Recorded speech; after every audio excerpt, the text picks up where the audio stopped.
is always the worst part. All right. Let's see. I think we're live. Just give it a minute. Yeah. Let's see if we're officially live on YouTube when I go here. Yep. There we go. Hello, everybody. Happy Friday. I'm Barbara. I am Mark. We're Wiki Design. If you're new here, thanks for joining us. And if you've been a fan for a while, thanks for coming back. Yes. Today we're going to talk about something that's kind of timely because Black Friday. Mhm. I feel like Black Friday is now just like the whole month of October and November, really. Like there's just so many deals all the time. It used to be one day. Now it's like at least 2 weeks.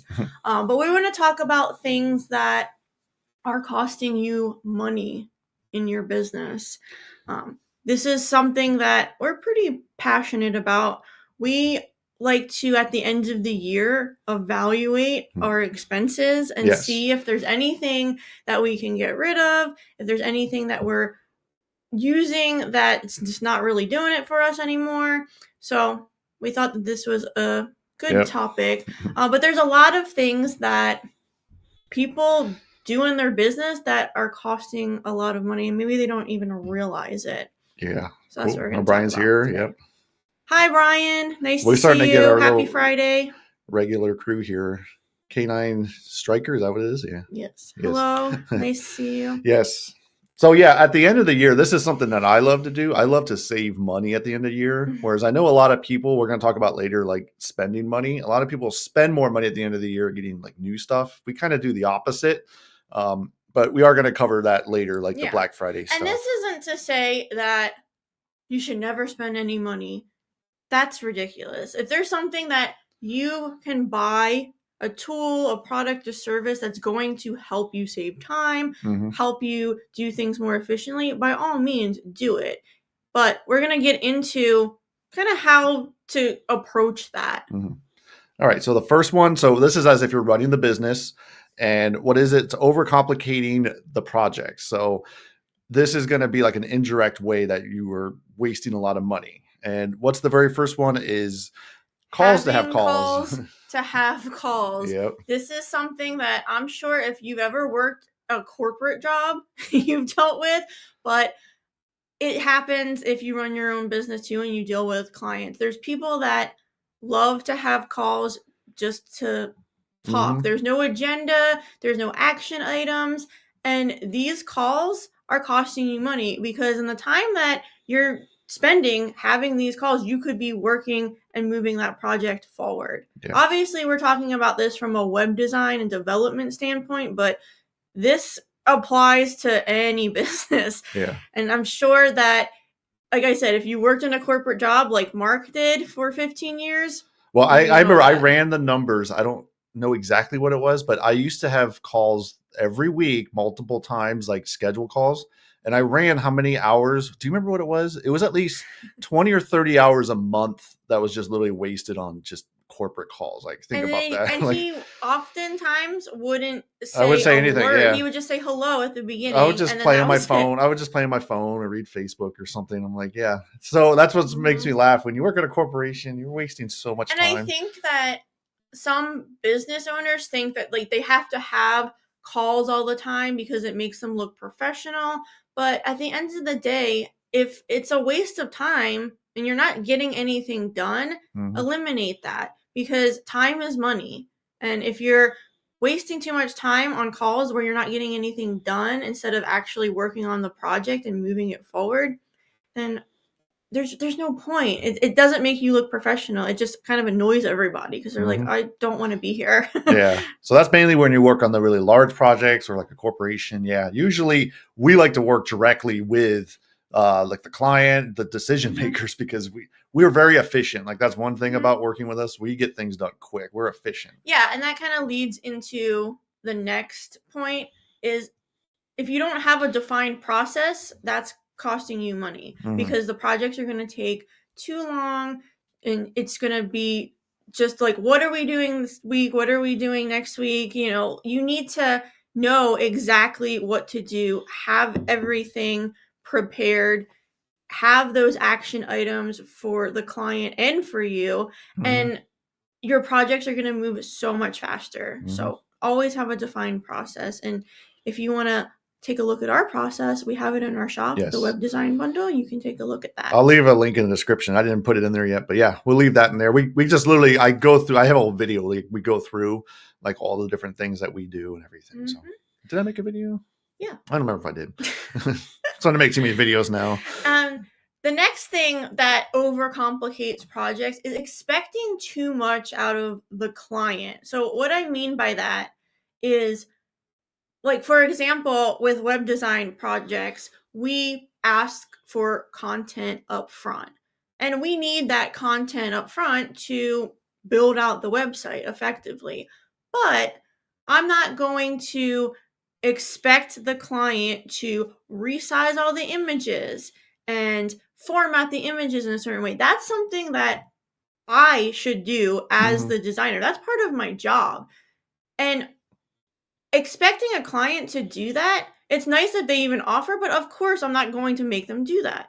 That's something that I want to do because that's part of my design process, what I'm going to be doing anyway. So things like that, where you're like, well, I need your images and I need it to be this resolution and I need it to be this size. That's because now you're wasting time. A lot of times they don't even know how to do that. Well, you're wasting time because now you're relying on someone else to do something. And a lot of times people don't do it very quick, you know, especially if you're a more efficient person, you get things done.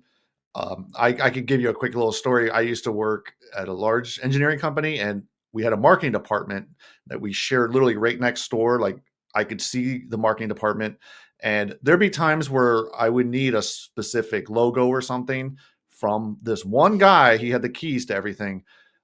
It would take him literally 5 seconds to send me the file, but I would see him oftentimes in the break room, reading a book, playing around, doing anything but just giving me the file.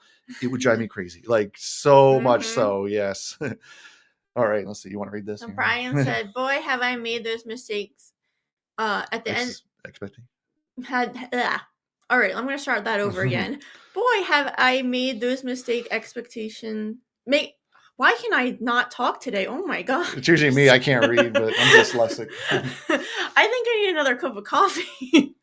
Boy, have I made those mistake exceptions, and in the end, it bites you in the butt. Yep. Now it is a non-negotiable. Before the project begins, we need everything. Yep.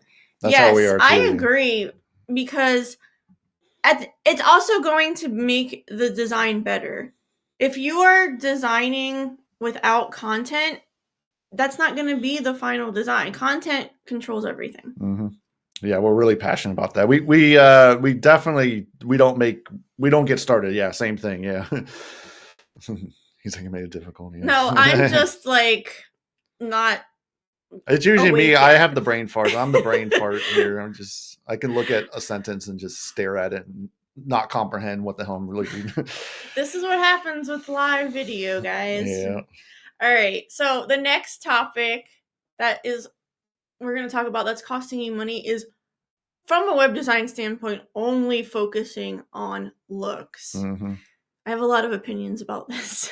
Yeah. So we do both. We design the websites and we develop, of course. So a lot of times developers and designers, the communication might be a little bit off. And what's funny about design, especially web design, is a lot of it is determined by what you can functionally do on the back end, because there are limitations with browsers. There's limitations with WordPress and your server. There's a million things that go into play. Limitations with your client's knowledge. Yeah. That's a really big one. If you design something, your client needs to understand how it works. And if they can't understand how it works, then it's not going to be useful to them. Yeah. So, a lot of quote unquote designers are like, I want it to look like this, and they make it look really cool, but they don't actually think about how is that going to function. And if you're not thinking about that, you're going to run into problems, like I just said, where the client's like, well, I can't figure out how to work this. So we need to redo it. Yeah. And then that's going to cost you time and money, because if you don't have that built into the price, but you delivered something that doesn't work, they're not going to want to pay for a new design. They want you to do it right the first time. So it's really important when you're designing something to also think about the function, because design isn't just about looks. It's mostly about how things function. Is it going to solve a problem for the client, for the end user? That's what you need to worry about. And so many designers are just like, I want it to be pretty. Yeah. And I Design think, isn't pretty.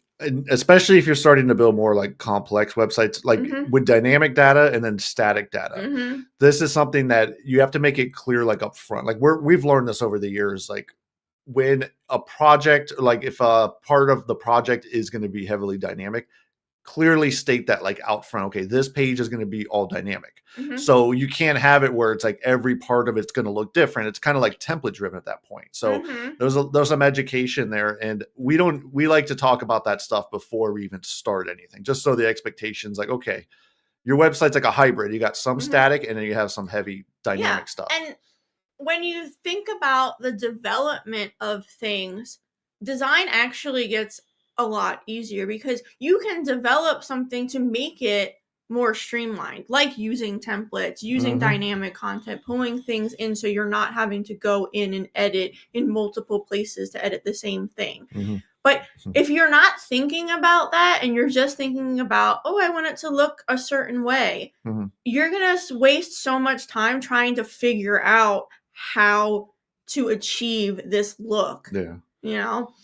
And another trap I think that a lot of designers get into is they see something that looks cool on another site and they're like, I want my website that I'm designing to have that element. But at the end of the day, that element might not make sense for the project at all.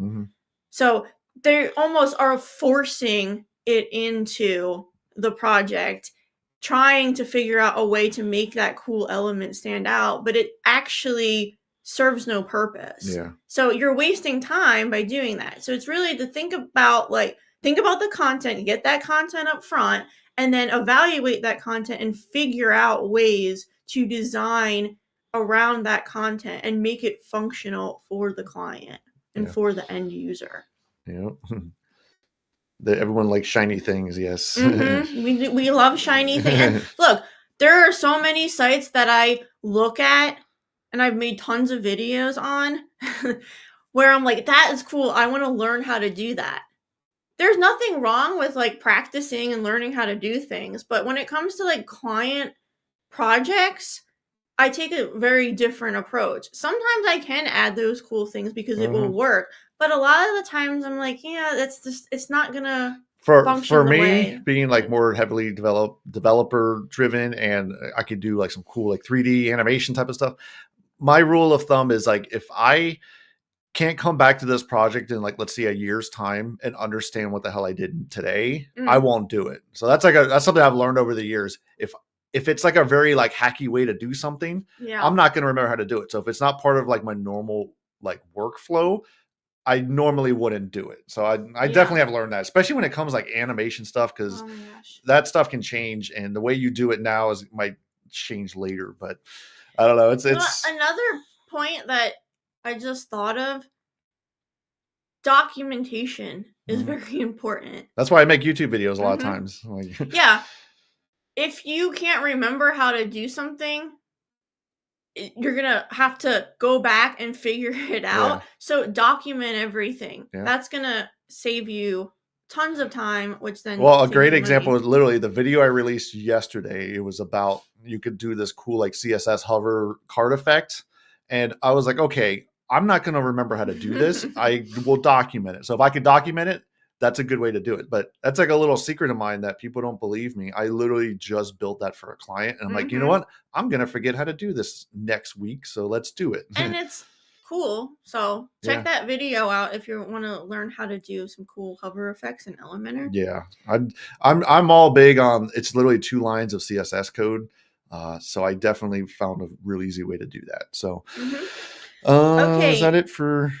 Yes. Okay, cool. Next topic is not being the expert.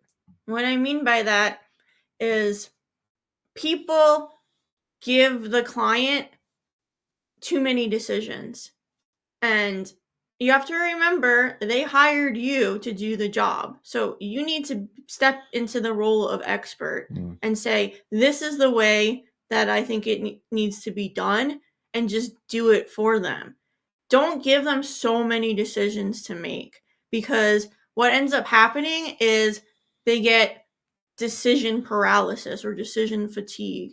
There's too many things that they have to think about. And what ends up happening a lot of the time is, well, let me ask everybody in the team what they think. And then everybody has a different opinion. And then you're stuck for months trying to figure out what to do. So instead of doing that, be the expert. They hired you for a reason.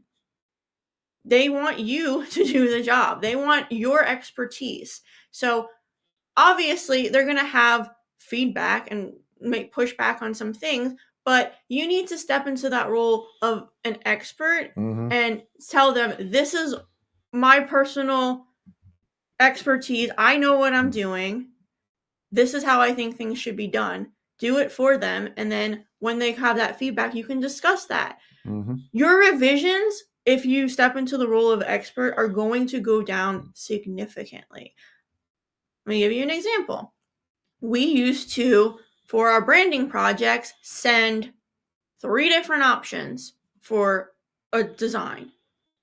What ended up happening was I would design one that I thought was really great, 2 that were just, whatever.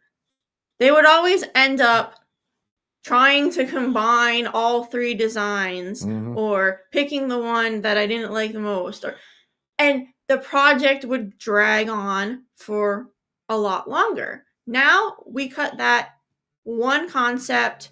We have a very defined process and defined strategy that we do before we even start designing anything. So we know exactly what the client is looking for, what the client needs for that brand. Most of the time, we hit the nail on the head. We might need to do a couple tweaks, couple revisions. Well, that's to be expected. But there isn't that, well, let me ask my sister and my cousin and my mom. It's just like, that's what I want, because we already talked about this. When you give too many people decisions, it's almost like going on social media. Everyone's going to have an opinion, just to have an opinion. So it's the same thing with a design change like that. And it is kind of weird, because we've talked about this before. It was like this old school way of like doing branding or like logo concepts. Like, okay, here's 3 options, choose one. You're not the expert, because you're making them make a hard decision like that. Like, you should know. You should know, because you're the expert, and you should have in your process where you talked about all of these things. You developed a strategy, and the design is based on that strategy. So if you always go back to the strategy, there shouldn't be tons of revisions and, oh, you didn't get it right. If you actually nailed it before you started putting the pen to the paper, you should be good. Well, let's see. I'll put you on the spot here. What other profession or services would do that, where it's like, okay, you go in for a service and they give you 3 options or 4 options? Nobody else, like when you go to a doctor and you break your arm or something, they're not going to be like, okay, your 3 options, or a mechanic.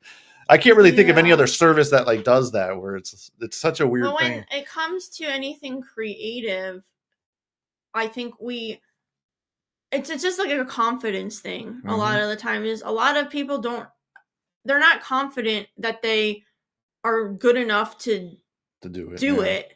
So they put it on the client, when really the client hired you. They want you to do it. So it's just kind of like a change of mindset. But what's so funny is that for years, we only did one web design concept. We didn't give people 3 different web designs and say, pick one. We did one based off of our expertise.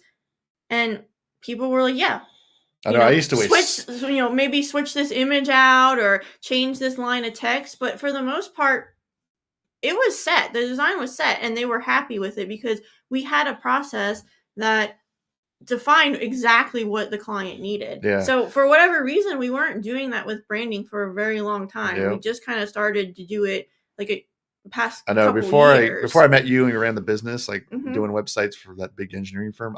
For a while I was doing that. I was like 4 concepts for web design. I wasted so much time doing that. I used to do that when I worked for other companies. We would give the client 3.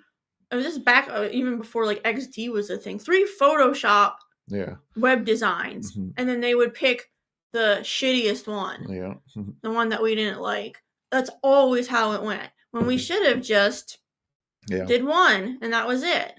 Yep. All right, you want to read this one? Okay. I have a sliding scale. If I design it, it is this much. If they design it, up it a bit, and then if they have a gaggle of their people designing it, it is way too expensive. Oh yeah. Yeah, what I like to say is art by committee is rarely successful. And that's actually something that when I submit the project and say, give me the revisions, I have a line that says exactly that. Like, do not involve everyone in the creative process. Yeah. Because we are dealing with usually the owner of the company. They know their business the best. They don't need their mom, their sister, their cousin, everybody else to give their opinion. They know their business the best. Yeah. I mean, it can kind of, if you think about it, it's kind of like the way WordPress is set up. If you look at it, you have one guy at the top kind of making all these decisions and everyone's like trying to give their input, and it's not being, how would you say? It's not being brought in. Like he's not bringing in other people's ideas. It's his way or the highway. And you could see where WordPress is these days. It's kind of, I don't know if that's on topic, but I just wanted to get that out there. I like to make a little ding at how WordPress is sometimes. It's a mess. Okay. Oh, good morning here. Good morning. Yep. Right now in the East Coast, it's 10:51. Yeah, so it's almost 11 o'clock. Almost lunchtime. I'm thinking about lunch already. Is that it for this one? So I think that's it for that one. Just remember that you're the expert. Yep. And then this kind of goes into what we were saying earlier is buying things you don't need. Hello, Black Friday shoppers. So like I said in the beginning of this video, I kind of like to do the opposite. At the end of the year, I look for anything to cut back. So this year was actually Dropbox. That was one that we've had Dropbox for almost 10 years, right? And it's what's funny about it is that so they gave you 2 terabytes and it was $100-something a year. And I think they just increased the price too. But anyways, we've been having Google Workspace, and I looked at it, I was like, you know what? How much space do we have? We have 4 terabytes. I was like, why are we paying this company 2 terabytes when this Google, we could just use Google and we have 4. So we're all kind of guilty of doing the Black Friday stuff, especially the great deals. If it's lifetime, the WordPress ecosystem is huge. There's tons of plugins. Or even just like, you go on Amazon and you see Black Friday sales. Like, do you really need all the stuff that they're advertising? You probably don't. But yeah, when it comes to your business, especially like the web design business, you probably already started getting a ton of emails for all the different sales and the plugins and the add-ons and all these things that they're trying to sell you. And some of them are great and some of them are useful, but I think that it's really important to make sure you're buying things that you're actually going to use. You don't just buy things and then you never look at it again. Well, so that's kind of my rule of thumb. I was thinking about this morning because I was literally thinking about buying this plugin, and I was like, okay, this plugin, it could replace a whole bunch of other ones. It's that admin one, I forgot what it's called, where it can replace a whole bunch of other plugins. And she would, of course, talk me out of it a little bit, but I think I kind of hit me. I was like, if I can't justify buying this, like what I mean is if I'm not going to use this project for every single new project I'm working on, I don't think it's worth it. So if it's not something I'm going to add to my workflow like today, I'm not going to use it. Like a good example is I bought the Bricks Builder back right before I guess they got rid of the lifetime unlimited site. So I bought that, and I have built 0 client websites with Bricks. I have played around with Bricks. So it's like one of those things it's just going to sit there and I might not ever use it. So I do know people who will go ahead and just buy everything. And I don't know, sometimes it can make sense, I guess, if you could write off on taxes, whatever, but I don't know. I think it kind of clutters up your life too. It's like, we keep things very lean. We know exactly what plugins that we're using. We know exactly what tools to use to get the projects done. If you have all of these different plugins and things, it's like, Well, now It's you just have too to, much to think about. and you have to, especially if you're making a lot of websites, you're going to have to be on top of all the bugs and stuff. So, Yeah.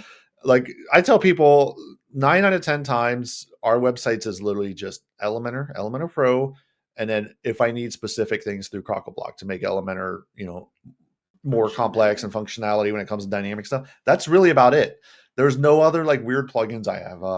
The caching is all done, maybe the caching plugin, but that's all done at the server level too. So we can get as lean as like 4 or 5 plugins max for most builds. And yeah, I don't want to have a bunch of plugins, like, especially, oh my God, you could go to the performance route. You can have all of these different plugins. And it's so funny when we work on sites, that like people have already had, like we're redesigning. A lot of times we'll go into like their existing site to pull content and stuff, and you see all of these different plugins installed a lot of the time. Like some sites have like 50 plugins. I'm like, gosh, how is this even functioning? I love There's when so you many. see multiple of the same, like if you have one, it has Yoast and it has rank math. Yeah. I was like, how does that even work? Are you going to get double the SEO now? You're going to get double ranked? Or like 2 page builders, like Oh there'll be my God. Elementor and like Visual Composer or something. It's like, what are we doing? Oh yeah, I am affiliate. Oh yeah. Yes, we are. Ooh, that'd be sweet if you affiliates. You can go and click on any of my videos. Yeah. Actually, you know what? In the description, I have like my Crockleblock, I believe, like my affiliates on the bottom, like tools we recommend. But yeah, Crockleblock is literally one of the only other tools other than Elementor that I use like all the time, because it does so many different things. So that's what's nice about Elementor, Crockleblock, some of these other plugins. If you can get a tool that eliminates a lot of these other plugins that you need to install, and you can just use one plugin. Yeah, that's awesome. And the good thing with Crockleblock, they have the lifetime, whereas like Elementor does not. We're lucky; we're grandfathered in still. I don't like to rub in people's face, but yeah, it's $99 a year. We're still grandfathered in through Elementor. Thank God. I hope they don't ever mess with our. I am fighting with a client right now about the doubled up SEO plugins. Yeah. Yeah.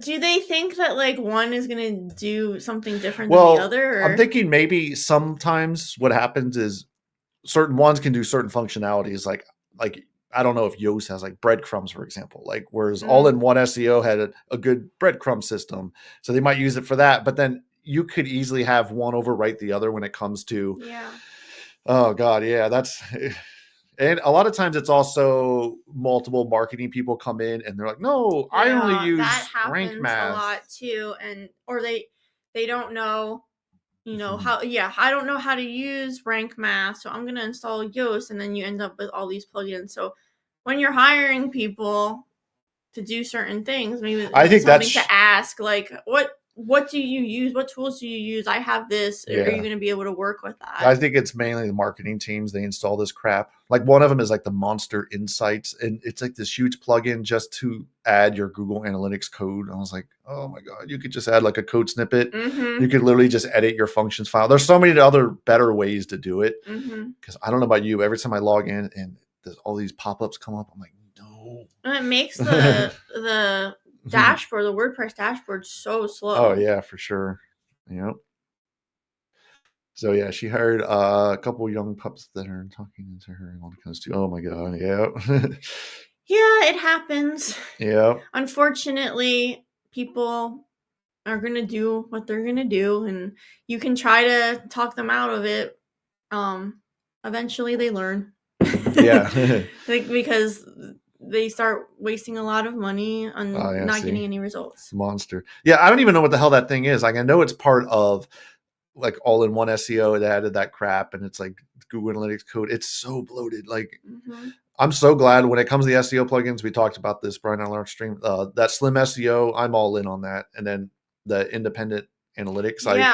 I showed her this morning. I was like, look, we can actually. That is an awesome tool. I was like, within 2 clicks, I was able to find out exactly what social media platforms people came from. I had no idea how to figure that out in Google Analytics. I've given up on Google Analytics. It is so complicated now. I can never figure out where anything is. There's too much information. I just want to know the basics. Like, where is my traffic coming from? How much am I getting? Yeah. And that plugin that you That was a told good us one, about yeah. is awesome. So, Because I remember, Paul from WP Toots Yeah. mentioned a while ago. I was like, I don't want to deal with that. Google Linux is fine. Now I'm like, it was a big deal today in my bookmark. I deleted Google Linux. I was like, you know what? That's a big deal for someone like me. I've been dealing with them for years. I'm like, get rid of it. Yeah. So what else?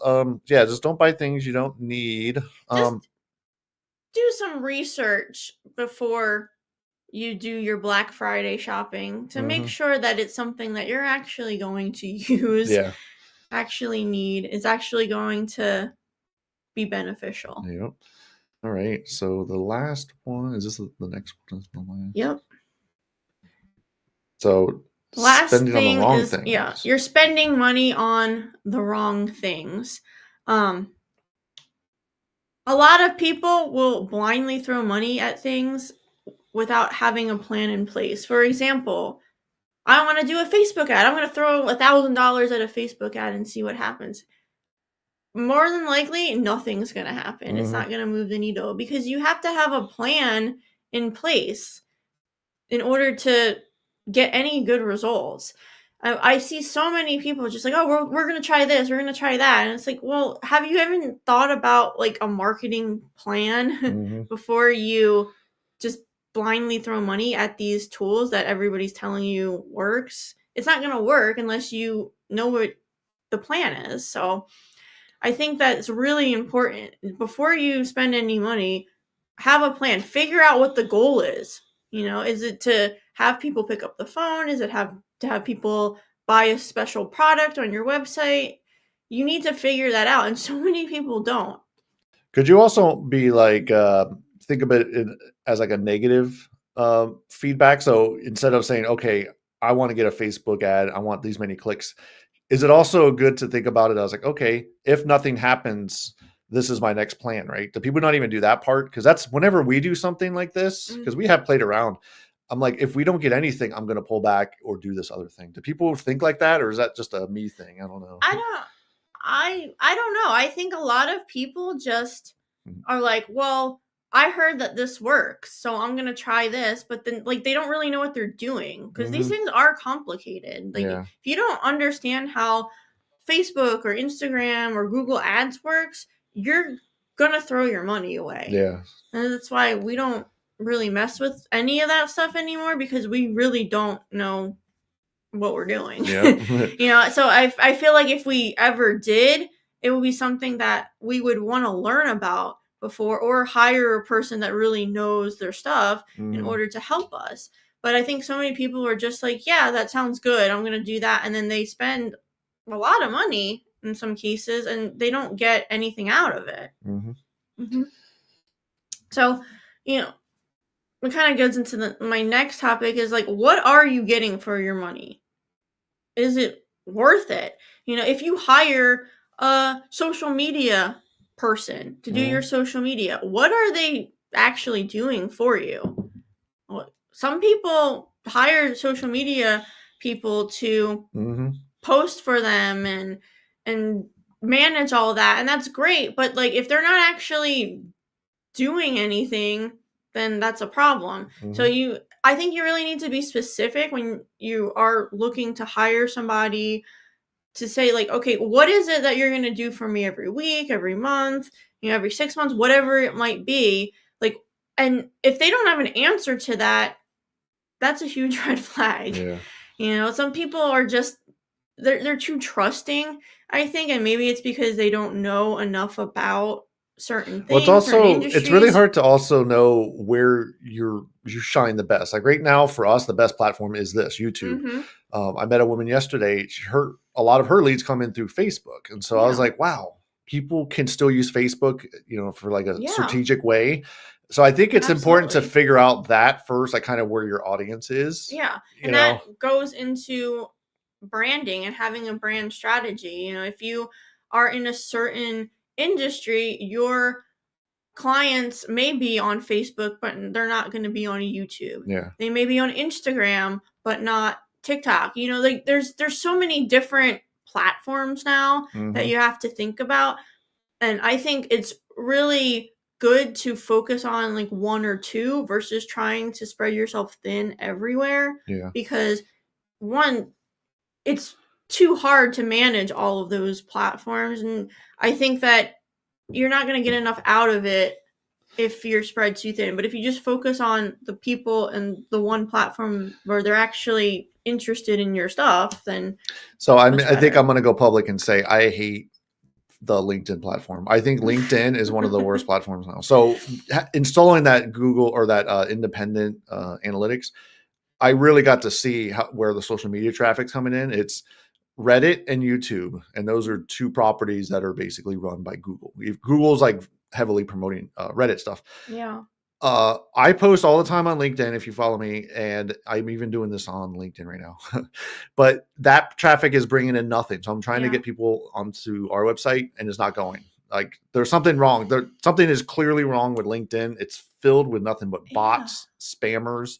I used to actually get a lot of leads through LinkedIn. What I used to do is I used to kind of look publicly for, looking for web designer, and I would respond. And I used to actually get leads that way. That's dead. Like it's all spammers I now. don't think enough people actually use No, LinkedIn. I mean, how many people do you know that have I a just LinkedIn profile that haven't logged in years? Yeah, I honestly just use it to follow like a few people about SEO and stuff like that, but that's really about it. And what I find odd is like she's on my network, of course. I'll log in and I see a post as like a live stream that happened 2 or 3 weeks ago. Yeah. And I'm like, what is this Yeah, platform now, man? it's so bizarre. Like, see, we're not the only ones. There's other I think bots. most people think it's just like a joke. Yeah. And I Ooh, like X. oh gosh. Yeah. I don't understand the way like the LinkedIn algorithm works. Yeah, like I'll occasionally will log in and I'll see things from like 3 weeks ago. I was like, what? Like It used to the be. event that the person was talking about already came and went. Like Yeah.